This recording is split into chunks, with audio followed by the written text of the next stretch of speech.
Sometimes things happen to us in our life that we see with our own eyes, but we absolutely cannot comprehend, even though we see them happen right in front of us. Yesterday, I was on a simple errand. I just had to get 3 items at the shops. I wanted to do it before the blizzard came. So I drove to my closest Fresh Basics. So far, so good. Parked my car. As I got out of my car, I started to hear shouting. It's not always uncommon where I live. So I kept walking towards the shop. All of a sudden, out of the corner of my eye, comes running past me a man covered in blood. Behind him, a man with a hammer in his hand. And behind him, a whole crowd of people who I'm assuming were attached to the man who was running. It was chaos, and everyone just sort of stood there and didn't do anything. And I thought, has someone called 911? The perpetrator then calmly walked away, and someone took the victim into the Fresh Basics to try and give him some first aid. He was really seriously injured. And someone said, I'm calling the police. At that moment, the victim and his followers jumped up, said, no police, got in their car, and drove away. Don't ask me, I don't know. But then a group of us who had experienced this event sort of stood there and tried to distill our experience and understand what had happened. Everyone had varying theories, I can assure you. And I can also tell you that as people who saw the event shared their stories, all kinds of details were revealed that I certainly hadn't noticed, but other people had. And so the event comes to a close. Everybody walks away and is left to ponder, what did I just see? What have I witnessed? And what would I tell someone about this event if I had to give it meaning? Today's gospel,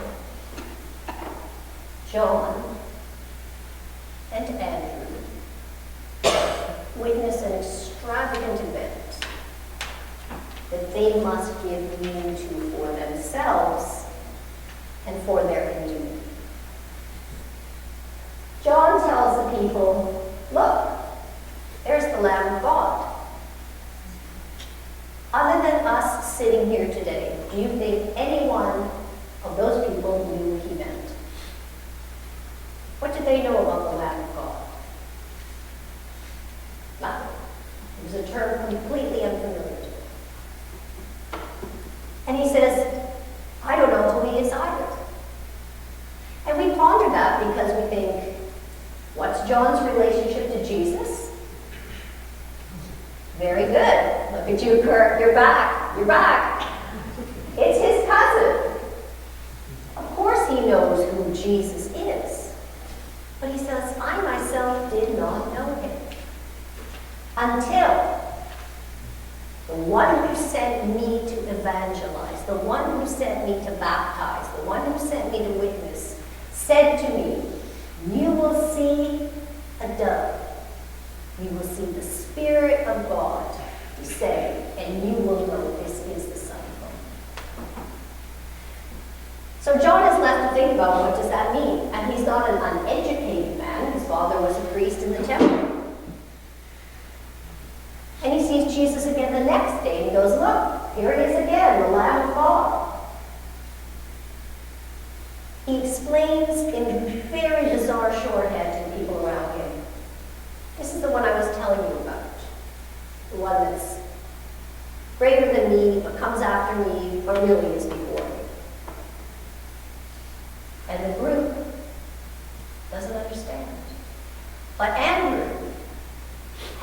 curiosity piqued. He hasn't really understood what he's seen, but he wants to understand. He wants to know more. And so he says, I'll follow this guy. And he brings his friend along. And Jesus turns back to him and says, what do you want? What do you want? What are you looking for? And Andrew doesn't have enough information to give a coherent answer, and so he says, where are you going? It's the first thing that comes to his mind. Where are you going? Jesus doesn't tell him where he's going. All he says is, come and see. And Andrew follows him. Andrew does not know how the events of that day, how his participation in that interaction are going to change his life. But let's think about Andrew for a minute. What do we know about him? He's not the most celebrated of the disciples. We don't hear his name all the time. But Andrew is the disciple in the gospel who brings others to know Jesus.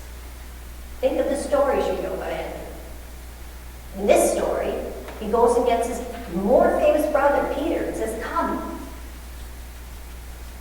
I've seen the Messiah. Later on, as a disciple of Jesus, remember, he's the one who finds the boy with the loaves and fishes and brings him to Jesus. And then again later in his discipleship, the Greeks come and say to Andrew what? We would see this Jesus. And Andrew brings them. Through a strange encounter, Andrew decides that his life is about bringing others to Jesus. And Jesus asks him, what do you want? It's like he's asking us, what do you want? What do you want out of life? What is your life about? For Andrew, we bring people to Jesus. What is it for us? We look at this story and think, I don't think I could really go to people and say, I've seen the Messiah. Come, I'll show you. But why do we think that? Do we think that because we don't have the ability, we don't have the words, we don't have the education, we don't wear a funny costume, we don't have the opportunity? But we have the opportunity every time we encounter someone else. And like John, through baptism, we have received that power of the Holy Spirit to know three things. We know the truth about God. We have the power to understand the truth about God. And we are given the ability to preach and teach and bring others to know about God. Everybody knows who Jesus is. You see the name enough times. And I don't just mean church people. We hear it at big festivals. Sometimes it gets mentioned in the news when they announce a big celebration at Easter or Christmas. We hear the name taken in vain enough times. But like John, people know who Jesus is, but they don't know what he can do.